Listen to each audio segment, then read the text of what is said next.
সুবিধা হয়েছে যারা দ্বিতীয় বিয়ে করার ইচ্ছা তাদের জন্য ভালো হয়েছে। দ্বিতীয় বিয়ে করতে এখন আর প্রথম স্ত্রীর অনুমতি লাগবে না, তো এই ব্যাপারে আমরা কয়েকটা ভাইয়ের মতামত নেব। পরবর্তীতে তিনজনের লাগবে, স্টেটমেন্ট লাগবে, তারপরে আপনি দ্বিতীয় বিয়ে করতে পারবেন।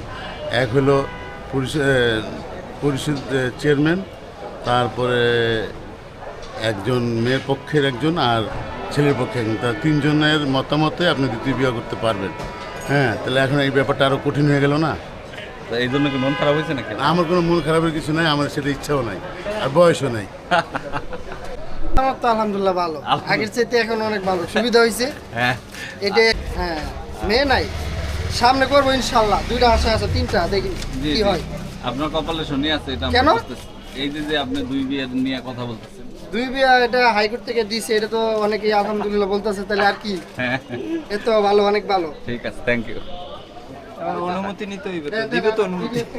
আপনার কাছে কি মনে হয় ভাই, এটা কেমন হয়েছে? হাইকোর্ট যে রায় দিয়েছে দ্বিতীয় বিয়ে করতে হলে স্ত্রীর অনুমতি লাগবে না। লাগবে না। না, দ্বিতীয় বিয়া গেলে স্ত্রীর অনুমতি লাগবে না। আর আমরা কি অনুমতি কি করে? মানে সুবিধা হয়েছে যারা দ্বিতীয় বিয়ে করার ইচ্ছা তাদের জন্য ভালো হয়েছে। হ্যাঁ, যারা আসলে সুযোগ সন্ধানী এবং এটাকে একটা উছিলা হিসেবে ব্যবহার করবে, ভাইয়া তাদের ব্যাপারে মূলত বলছে। তবে দেখা যায় যে এটা আসলে আমাদের সমাজে কিছু ক্ষেত্রে দ্বিতীয় বিয়ের প্রয়োজনও হয়। হ্যাঁ, তো সেটা হয়। সেই ক্ষেত্রেও কিন্তু একটা বাধা ছিল। হ্যাঁ ছিল। তো এই ব্যাপারে কি সেই বলবেন? ক্ষেত্রে বাধা এখনো আছে। আমাদের ইসলামী ধর্ম মতে যে প্রথম দিকে প্রথম বিয়ের পরে দ্বিতীয় বিবাহের কথা, এটার ক্ষেত্রে একটা এলাকার একটা সালিশের কথা আছে।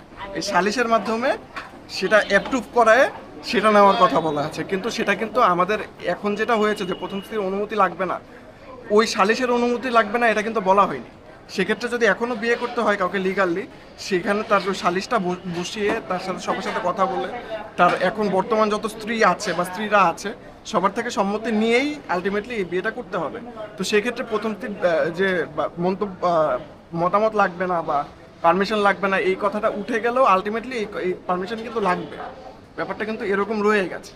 তার মানে দুষ্ট লোকরা শুধুমাত্র ওই কথাটাকে গ্রহণ করছে যে প্রথম স্ত্রীর অনুমতি লাগবে না। বিষয়টা আসলে যত সহজ মনে করতেছে দুষ্ট লোকরা, আসলে আপনাদের জন্য বিষয়টা এত সহজ না। ভাইয়ের সাথে কথা বলে যেটা জানতে পারলাম। By the way, thank you very much. 2 দিন আগে হাইকোর্টের একটা বহুল আলোচিত রায় প্রকাশ হয়েছে।